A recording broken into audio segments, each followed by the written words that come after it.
Emerald வழக்கில் சோனியா ராகுல் மீது குற்றப்பத்திரிகை தாக்கல்.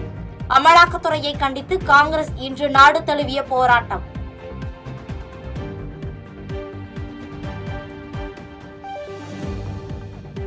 சென்னை தலைமை செயலகத்தில் அமைச்சரவை கூட்டம் நடைபெறும் என அறிவிப்பு. முதலமைச்சர் மு.க.ஸ்டாலின் தலைமையில் நாளை மாலை 5 மணிக்கு தமிழக அமைச்சரவை கூடுகிறது.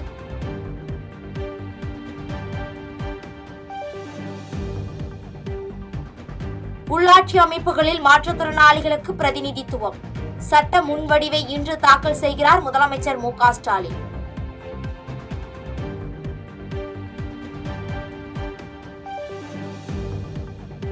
மே 2ஆம் தேதி கூடுகிறது அதிமுக செயற்குழு கூட்டம்.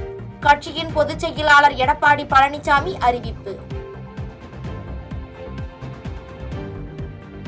வக்ஃப் திருத்த சட்டத்திற்கு எதிராக தவேக தலைவர் விஜய் தாக்கல் செய்த மனு இன்று விசாரணை.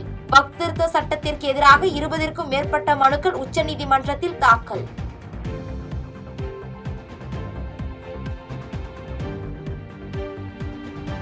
சென்னை மெரினா கடற்கரையில் கட்டணம் வசூலிக்கப்படாது என மாநகராட்சி ஆணையர் விளக்கம்.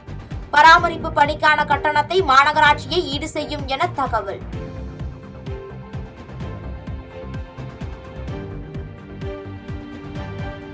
திருப்பத்தூர் மாவட்டம் வாணியம்பாடி அருகே வீட்டில் வைத்து தயாரிக்கப்பட்ட நாட்டு வெடிகுண்டு வெடித்து சிதறி விபத்து. இளைஞரின் கை துண்டாக்கி படுகாயம், மருத்துவமனையில் அனுமதி.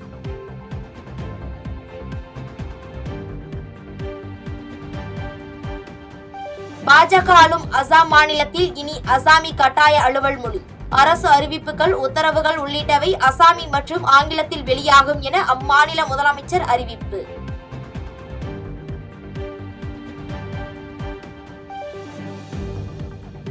டீசல் விலை உயர்வை திரும்ப பெற கோரி கர்நாடகாவில் லாரி உரிமையாளர்கள் வேலை நிறுத்தம். லாரி உரிமையாளர்களோடு முதலமைச்சர் சித்தராமையா நடத்திய பேச்சுவார்த்தை தோல்வி.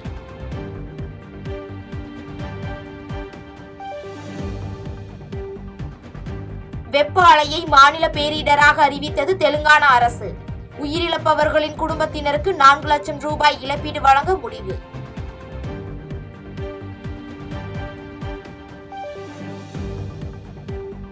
அமெரிக்காவின் போயிங் நிறுவனத்திடம் இருந்து விமானங்களை டெலிவரி எடுப்பதை நிறுத்துங்கள். தங்கள் நாட்டு விமான சேவை நிறுவனங்களுக்கு சீன அரசு உத்தரவு.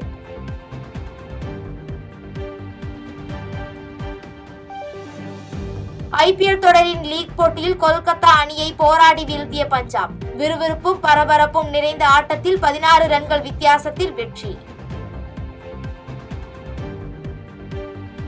செய்திகளை உடனுக்குடன் தெரிந்து கொள்ள கீழ்கண்ட கேபிள் மற்றும் டிடிஎச் நெட்வொர்க்குகளில் எம்நாடு செய்தி தொலைக்காட்சியை காணுங்கள்.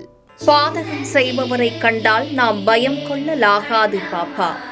மோதி மிதித்துவிடு பாப்பா, அவர் முகத்தில் உமிழ்ந்துவிடு பாப்பா.